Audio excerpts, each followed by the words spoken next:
ओम वंदे गौ मातरम। मित्रों, स्वास्थ्य रक्षा से दवा मुक्त भारत का उद्देश्य लिए स्वदेशी चिकित्सक प्रभा भारती आप सबका स्वागत करती है। मित्रों, जब किसी को पता चलता है कि कोलेस्ट्रॉल बढ़ रहा है, नसों में कोलेस्ट्रॉल जम रहा है, तो सबसे पहला एक भय उसके मन में आता है कि हाय कहीं मुझे हार्ट अटैक ना हो जाए। और ऐसी स्थिति में वो दवाइयाँ भी खाते, होम रेमेडीज़ भी अपनाते हैं और फिर भी कई बार तनाव कम नहीं होता, चिंता कम नहीं होती। और ऐसी स्थिति में क्या होता है, 2-3 साल के अंदर ही दवाइयाँ खाते खाते नए रोग भी लग जाते हैं और डर बढ़ता चला जाता है। रोग भी बढ़ते हैं, डर भी बढ़ता है। मित्रों, आज हम इस वीडियो में आपको बताने वाले हैं कि कोलेस्ट्रॉल के इसके अलावा और क्या क्या रूप होती है, इससे और क्या क्या समस्याएं आती हैं, उसके अलावा कोलेस्ट्रॉल क्या करता है, ये बनता कैसे है, और यदि आप इसके आरंभिक लक्षण जो होते हैं, सिम्टम्स जो होते हैं, जो संकेत बताते हैं, जिससे पता चलता है कि बॉडी में कोलेस्ट्रॉल बढ़ रहा है, वहीं से इसका यदि रोकथाम कर दो ना, तो समस्या आगे बढ़े ही नहीं।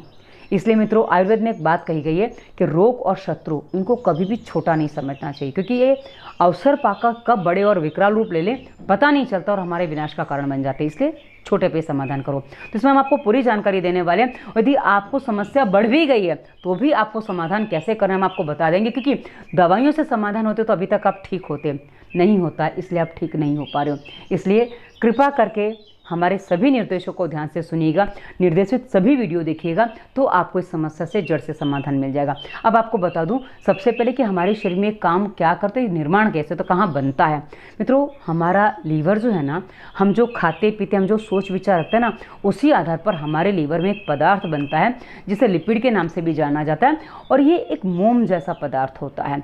मोम यानी कि लुब्रिकेंट, यानी कि जो चिकनापन लिए होता है, और इसको देशी भाषा में चिकनाई कहते हैं। और ये अच्छा बनता है तो इसको गुड कोलेस्ट्रॉल, और ख़राब बनता है तो बैड कोलेस्ट्रॉल, इनके एलडीएल और एचडीएल के नाम से हम इसको जानते हैं, इस नाम से ये जाने जाते हैं।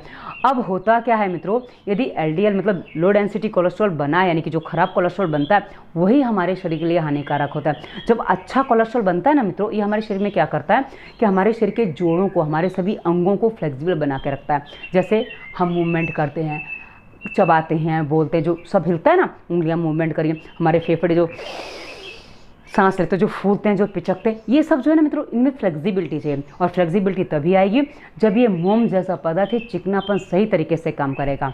किंतु जब हम खराब चीज़ें खाते हैं, खराब सोच रखते हैं, तो ऐसी स्थिति में क्या होता है कि ये खराब कोलेस्ट्रॉल बनने लग जाता है। ये हमारे शरीर के लिए हानिकारक होता है। अब जब ये खराब कोलेस्ट्रॉल बनता है ना मित्रों, ये हमारे हार्ट के जो हमारी नसें हैं उनमें भी जमता है। उसके अलावा वेरिकोस वेंस का भी एक कारण बनता है, जो पैरों में, हाथों में कहीं, या कभी कभी किसी को ये ये क्या कहते हैं, अंडकोश पे भी हो जाती है, क्योंकि मेरे पास इस पर भी प्रश्न आए हैं, तो वहाँ भी हो जाता है। उसके अलावा मित्रों, इससे जैसे हमारे जोड़ है ना, आपने देखा होगा जोड़ों में कभी कभी किसी किसी को सूजन आ जाती है, तो यूरिक एसिड के रूप में जोड़ों में भी जम जाता है। और जब हमारी नसों में जमता है ना, तो क्या होता है, जो उसमें ब्लड वेंस जो होती है ना, उसमें खून जाने का रास्ता पतला हो जाता है। तो जितना ब्लड सर्कुलेशन होना चाहिए ना, उतनी सही मात्रा में ब्लड सर्कुलेशन नहीं हो पाता है, जिसकी वजह से अंगों में कहीं भी पीड़ा या कोई गांठ जैसा बनना भी आरंभ हो जाता है। और ये सारे के सारे कोलेस्ट्रॉल, जिसे हम खराब कोलेस्ट्रॉल के नाम से जानते हैं, उसी के कारण से होता है। अब ये बनता कैसे, उसको थोड़ा और समझ लीजिए। जो कोलेस्ट्रॉल बनता है वो बनता कैसे, तो इसको समझना बहुत ज़रूरी है। इसको समझे बिना आप इस पूरे विषय को नहीं समझ पाओगे। मित्रों, हमारा जो खान पान होता है, हम जैसा भोजन करते हैं, हमारे यहाँ पहले चलता था घानी का तेल। घानी का तेल सरसों का भी होता है, क्योंकि सरसों के तेल को ही लोग घानी के तेल के रूप में जानते हैं। नहीं, उसके अलावा नारियल का तेल भी घानी का होता है। मतलब जो बिना इलेक्ट्रिक के और बिना किसी धातु की सहायता के, केवल लकड़ी के उससे निकाला जाए, लकड़ी का जो सांचा होता है ना, उससे निकाला जाए, उसको कच्ची घानी का तेल कहा जाता है। और कच्ची घानी का तेल जो है ना मित्रों, वो कोलेस्ट्रॉल फ्री होता है। किंतु कुछ समय पहले, करीब 25-30 साल पहले कहानी चली रिफाइंड तेल की, और रिफाइंड तेल की कहानी जब से चल रही है, तब से हमने देखा है कोलेस्ट्रॉल, ये सारी समस्याएं बहुत अधिक मात्रा में बढ़ती जा रही हैं, और ये उसी का कारण होता है। तो यदि आप कच्ची घानी का तेल खाते हैं, आप घी खाते हैं, तो आपको कोलेस्ट्रॉल की समस्या नहीं आएगी। और दूसरी बात मित्रों, यदि पेट साफ होता है तो हमारे के बॉडी के जो टॉक्सिन्स हैं वो सब निकलते रहते हैं। और जब टॉक्सिन्स निकल जाएंगे तो आपके बॉडी में जो कचरा नहीं बनता है, उससे कोलेस्ट्रॉल मतलब अच्छा कोलेस्ट्रॉल बनता है, उससे खराब कोलेस्ट्रॉल नहीं बनता। उसके अलावा एक बात और बता दूं मित्रों, कि कभी कभी क्या होता है, हमारी जो सोच विचार होती है वो भी गड़बड़ करती है। सोच विचार कैसे गड़बड़ करती है, आपने सुना होगा कि हमारे हार्मोन्स रिलीज होते हैं, पिट्यूटरी ग्लैंड से हमारे हार्मोन्स रिलीज होते हैं, और ये हमारे पूरे बॉडी में फैलते हैं, हमारे पूरे बॉडी को चलाते हैं। अब इसको आप थोड़ा सा अच्छे से समझ लीजिए। हार्मोन्स भी गुड और बैड होते हैं, अच्छे और बुरे हार्मोन्स होते हैं। जब अच्छे हार्मोन्स रिलीज होते हैं ना मित्रों, तो उसमें अच्छा कोलेस्ट्रॉल बनता है, और बुरे हार्मोन्स रिलीज होते हैं तो बुरा कोलेस्ट्रॉल बनता है। और आपको बता दूं, हमारी सोच कैसी है, हमारे विचार कैसे, हमारी समझ कैसी है और हम कितने पॉजिटिव हैं, उस पर डिपेंड करता है कि हमारा कोलेस्ट्रॉल कैसा बनेगा, यानी कि हमारे हार्मोन्स कैसे बनेंगे, उसी पर ये डिपेंड करता है। तो मैंने आपको बता दिया कहाँ कहाँ से बनता है और कैसे इसकी सहायता होती है और कैसे इस बॉडी में निर्माण होता है। अब आपको बता दो मित्रों, मन से जब चिंतन करते हैं ना, उससे बड़ा विष कुछ नहीं होता है। क्योंकि आपने समझा होगा, देखा होगा कि अपने घर में एक आदमी आराम से बैठा और बैठे बैठे उसके विचार ना जाने कहाँ चले गए और हार्ट अटैक हो गया। होता है ना ऐसा। तो कभी कभी आपकी जो विचारधारा है ना, वो आपकी अच्छे से अच्छे भोजन को भी विष बना सकती है। इसलिए विचारों का अच्छा होना बहुत आवश्यक होता है, ऐसा हमारे शास्त्रों में कहा गया। अब आपको बता दूं कि इसके लक्षण क्या होते हैं, ये आरंभिक स्थिति में आपको कैसे पता चलता है। मित्रों, सबसे पहली बात आपको बता दूं, जब ये आएगा, कोलेस्ट्रॉल की गड़बड़ होती है, तो सबसे पहली स्थिति बनती है कि हमारी कब्ज़ की स्थिति बन जाती है। मतलब कब्ज़ है, जैसे अभी थोड़ी देर पहले बताया था, यदि कॉन्स्टिपेशन है ना, तो बॉडी में जहाँ टॉक्सिन्स बढ़ेंगे वहाँ इसकी शुरुआत हो जाती है कि भाई अब शरीर में गड़बड़ हो रही है। तो पहला जो सिम्टम्स दिखाई देता है ना मित्रों, पेट साफ नहीं होता है तो आलस बढ़ने लग जाता है, काम करने का मन नहीं लगता। तो समझिए यहाँ से कहीं कोलेस्ट्रॉल भी बढ़ सकता है, क्योंकि पेट साफ ना होने से सैकड़ों रोग होते हैं, जिसमें एक कोलेस्ट्रॉल भी है। उसके बाद मित्रों, दूसरा जो संकेत है ना, वो है बड़ा सा कि सांस फूलती है। अब हमने जैसा कि आपको बताया था एक बात, कि हमारे जो पिट्यूटरी ग्लैंड से हमारे हार्मोन्स रिलीज होते हैं। अब आपको इसको एक बात और बता दूं, जब हमारी सांस ठीक से नहीं चलती है, सांस फूलती है, तो आप नोटिस करिए, जब सांस फूलती है लोग ऐसे कैसे सांस लेते हैं, अक्सर ऐसे सांस लेते हैं। और तो आप नोटिस करिए, ये मुंह से सांस चलती है। जब मुंह से सांस चलती है ना, इसमें एक समस्या बनती है। वो क्या बनती है कि हमारी जो पिट्यूटरी ग्लैंड से जो अमृत झड़ता है ना, उसको हमारी देशी भाषा में, वैसे वहाँ हार्मोन्स कहते हैं इंग्लिश में, और हमारी देशी भाषा में उसको अमृत कहा जाता है। और मित्रों, वहाँ से जो चीज़ें झड़ती हैं, उसका एक दूसरा स्वरूप कफ भी है।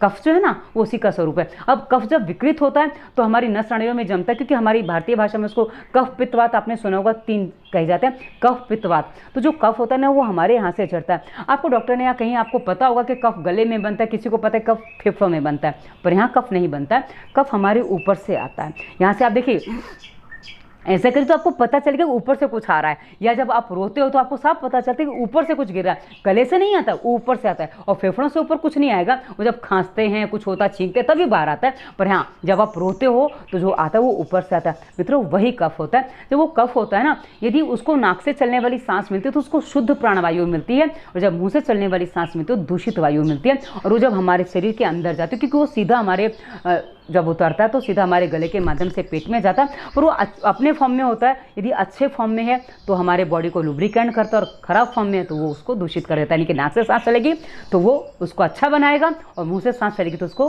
खराब कर देगा। तो ये इसकी सीधी सी स्थिति बनती है। तो नाक से सांस चलना बहुत ज़रूरी है। और नाक से सांस कैसे चले और पेट साफ के लिए, इसलिए वीडियो के डिस्क्रिप्शन में एक पूरी प्लेलिस्ट मिलेगी, जिसको हमने स्वास्थ्य नियम नाम दिया। स्वास्थ्य नियम की वीडियो देखिए, वहाँ आपको पता चलेगा पानी कैसे पीना, कितना पीना, क्योंकि पानी पिएंगे, भोजन सही तरीके से सही समय पर खाएंगे तो आपका पेट साफ होगा। और नाक में तेल डालेंगे या घी डालेंगे, हमने डाल के दिखाया बाकायदा कि आपको कैसे डालना है, तो आपका नाक से सांस चलेगा, जो आपको ऑक्सीजन की कमी नहीं होने देगी, सांस फूलने नहीं देगा। उसके बाद जब सांस फूलती है ना मित्रों, उसके साथ ही दूसरी समस्या होती है कि सांस छोटी हो जाती है। तो आप देखिए, कई बार आपकी सांस गले तक ही महसूस होती है। कुछ लोग ऐसे फटाफट सांस लेते हैं, तो उनकी सांस फेफड़ों तक पहुंच भी नहीं पाती है, और जो नाक से नहीं चलती तो बिल्कुल नहीं पहुंच पाती है। तो ये जो सांस है ना मित्रों, ये आपकी जो छोटी सांस है, ये आपके बॉडी में आपके ऑक्सीजन को सही मात्रा में नहीं पहुंचने देती है, जिससे भी खून शुद्ध नहीं होता। कि जब फेफड़ों में ऑक्सीजन जाएगा ना, तभी तो हार्ट को मिलेगा ना, ये तो हार्ट को मिलेगा कैसे, और हार्ट को मिलेगा नहीं तो क्या होगा, तो हार्ट काम ठीक से नहीं कर पाएगा, पंपिंग ठीक से नहीं कर पाएगा, तो ब्लड पूरी तरह से सर्कुलेट नहीं हो पाता है। क्योंकि मित्रों, हार्ट जो हमारा है ना, वो क्या काम करता है, आप इसको दूसरे तरीके से समझ लीजिए कि हार्ट जो है ना, एक रेगुलेटर की तरह काम करता है बॉडी में। यदि हार्ट ठीक से पंपिंग करेगा तो हमारे पूरे शरीर को ब्लड सर्कुलेशन ठीक से मिलेगा, और नहीं करेगा तो नहीं मिलेगा। और हार्ट में जब फेफड़ों में ऑक्सीजन जाएगा ना, तभी हार्ट जो ब्लड है वो क्या शुद्ध होगा, तभी वो सर्कुलेट ठीक से हो पाएगा। तो ये आपको समझना पड़ेगा कि बहुत बड़ी समस्या है यदि आपकी सांस छोटी है और नाक से नहीं चल पा रही, क्योंकि मनुष्य की एक मिनट में 14 सांसें, 12 से 14 सांसें चलनी चाहिए, आयुर्वेद कहता है। और आजकल के डॉक्टर मानते हैं भाई 14 से 16 सांसें चलनी चाहिए, तो 2 सांसें उन्होंने बढ़ा लिया। पर जितनी आप सांसें बढ़ा लेंगे उतना ही जीवन छोटा हो जाता है, क्योंकि सांसें गिन के मिली है और छोटी सांस में गिनती जल्दी पूरी हो जाती है। उसके बाद जब आपका ब्लड सर्कुलेशन ठीक से नहीं होता, आरंभ होता है, तो अंगों में सुन्नपन आने लग जाता है। आप एक काम करिए, मेरे सामने भी वीडियो देख रहे हैं, मेरे साथ प्रैक्टिकल करके देखिए। आप खाली अपने हाथ को यहाँ से ऐसे करके पकड़ लीजिए, आपकी उंगलियों में अब ब्लड सर्कुलेशन नहीं हो रहा है, आप देखिए सुन्न होने लग गए हैं। तो वैसे ही जब आपका ब्लड सर्कुलेशन नहीं होता, कोई अंग दब जाता है, कोई नस दब जाती है, तो वहाँ फिर आपको सुन्नपन की स्थिति बन जाती है। और ये भी कोलेस्ट्रॉल जमने का, क्योंकि रास्ता छोटा हो गया, तो ऐसी स्थिति बन जाती है कि आपको ये स्थिति बन जाती है कि भाई अब सुन्नपन का आभास हो रहा है और आपको लग रहा है कि झुनझुनी आ रही है, काम नहीं हो पा रहा है, एकदम हिलाना पड़ता है, पर वो हिलते ही नहीं बन रहा। क्योंकि कई बार लोग बैठते हैं ना, बैठ के उठते हैं, तो उनके साथ ये समस्या हो जाती है। तो ये एक स्थिति बन जाती है इसमें। उसके बाद मित्रों थकान होती है, बीपी बढ़ने लग जाता है, क्योंकि जब सांस तेज हो गई है तो धीरे धीरे बीपी भी बढ़ने लग जाता है। तो ये इसकी एक बहुत बड़ी प्रॉब्लम है। उसके बाद मित्रों आँख के ऊपर, आपने देखो का आँख के ऊपर भी हो जाता है, कौनी के ऊपर भी हो जाता है। आपने देखो का पीला पीला कुछ जम जाता है, ऐसा लगता है ऊपर से नया मांस आ गया, हल्के पीले रंग का होता है, जो यहाँ जम जाता है, किसी को कोहनी पे जम जाता है। तो ये जो है ना, ये क्या है, ये कोलेस्ट्रॉल की निशानी है। यदि आपके शरीर में कोलेस्ट्रॉल कम हो जाएगा तो ये अपने आप ठीक हो जाएंगे। आप इसका डायरेक्ट समाधान करने जाएंगे कभी नहीं हो, क्योंकि मैंने आंखों के ऊपर बहुत से लोगों को देखा है। तो इससे आप बचना चाहें तो हम आपको जो समाधान बता रहे हैं वो आपको करेंगे तो हो जाएगा। उसके बाद मित्रों कभी कभी किसी को देखने में समस्या होती है। जी हाँ, क्योंकि कोलेस्ट्रॉल जब होता है ना मित्रों, तो ये आँखों के सामने जो हमारी रेटिना होती है या हमारी जो नस नाड़ियाँ होती है उसमें जब जम जाता है, तो किसी किसी को देखने में इनकी दिखाई भी नहीं देता। और इसी का एक रूप मोतियाबिंद, जो कैटरेक्ट कहते हैं ना, मोतियाबिंद जिसमें हो जाता है, वो भी इसी की एक समस्या है। तो मित्रों इतने सारे प्रॉब्लम्स आपको बताते हैं कि भाई आपकी नसों में कोलेस्ट्रॉल जमने की शुरुआत हो गई, इससे अपना बचाव करो। अब मित्रों बचाव के लिए आपको क्या करना है, मैंने आपको पहले ही बता दिया। नाक से सांस नहीं चल रही तो नाक से सांस चलनी चाहिए। उसके लिए आपको नाक में तेल डालना अनिवार्य है, ये विकल्प नहीं है। नाक में तेल डालने का कोई विकल्प नहीं। यदि आप सोचते हो कोई केमिकल डाल लें या वो हम क्या भाप वगैरह ले लेंगे उससे खुल जाएगा, मित्रों उससे आपका यहाँ कुछ खुल जाता है, लेकिन आगे जो है ना, जो जाम होता है, जो यही जो हिस्सा है ना, यहाँ से और गले तक का जो हिस्सा आता है ना ऊपर का, उस हिस्से में कभी कुछ भी नहीं जाता है। उसमें जब आप तेल डालेंगे ना, उसमें उसी से राहत मिलेगी। और डालने का तरीका यदि आप देख लेंगे तो और अच्छे से आपको हो जाएगा। अब आपको बता दूं, हार्ट की प्रॉब्लम है, कुछ भी प्रॉब्लम, तो इसी वीडियो के डिस्क्रिप्शन में मैं बहुत सारी प्लेलिस्ट दी हैं, उनको एक बार खुल के चेक करिएगा। आपको आपके रोगानुसार बहुत सारे वीडियोस मिल जाएंगे, जिनके टाइटल पढ़ेंगे आपको समझ में आ जाएगा। तो जिनके निर्देशों का पालन करके आप अपनी इस समस्या के अलावा और भी अनेकानेक समस्याओं का समाधान ले सकते हैं। कि हमने डिस्क्रिप्शन में सारे ऐसे वीडियो दिए जो आपको संपूर्ण स्वस्थ बना सकते हैं, वो भी बिना किसी दवा के। क्योंकि रोगों के कारण स्वास्थ्य नियम, ये 2 ऐसी प्लेलिस्ट हैं, डू एंड डोंट। रोगों के कारण का मतलब है डोंट, ये कभी नहीं करना, ये चीज़ें आपको छोड़ देनी है। और स्वास्थ्य नियम मतलब वो आपको करना है, पूरा का पूरा फॉलो करेंगे आप 100% रिजल्ट पाएंगे। और उसके अलावा मित्रों कुछ व्यायाम भी आपको करने होंगे जो आपको वहाँ पता चल जाएंगे।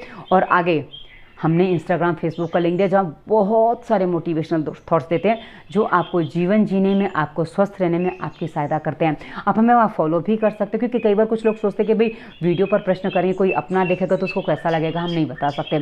तो आप इंस्टाग्राम फेसबुक पर भी हमें प्रश्न कर सकते हो। वीडियो डिस्क्रिप्शन में हमने व्हाट्सएप नंबर भी दिया है। नंबर हमने कंसल्टेंसी के लिए दिया। कंसल्टेंसी की फीस होती है, फीस आपकी समस्या के अनुसार होती है। तो आप कहीं भी हमें प्रश्न करिए, हम आपके प्रश्नों के उत्तर वीडियो पर भी देते हैं, इंस्टाग्राम फेसबुक और व्हाट्सएप पर भी देते हैं। आप कहीं भी प्रश्न कर सकते हैं, पर उत्तर साथ में करीब करीब समान मिलता है। अब एक ज़रूरी बात, आप हमें समय देते हो ना, वीडियो देखते हो, तो हमारी जानकारी आपके लिए कितनी उपयोगी है, आपको हमारी वीडियो देख के क्या लाभ, क्या हानियाँ हुई, कैसे हानियाँ हुई। क्योंकि आप जब हानि बताएंगे तो भी मैं आपको बता दूं कि आपने पालन करने में कहाँ गड़बड़ की है, और लाभ हुआ वो भी बताइए। ताकि क्या है ना, आपके जैसे बहुत सारे लोग हैं जो दवाइयों के कारण भटक रहे हैं, दवाइयाँ खा के परेशान हो रहे हैं। तो आप पहले निर्देशों का पालन करिए, उसके बाद आप कमेंट करिए कि अब आपको कैसा लग रहा है, और वो कमेंट आपकी औरों को भी लाभकारी होती हैं, इसलिए कमेंट अवश्य करिएगा। तो वीडियो देखने के लिए आप सभी का धन्यवाद, क्योंकि आपने पूरा वीडियो देखा है, तो आपका धन्यवाद और वंदे मातरम।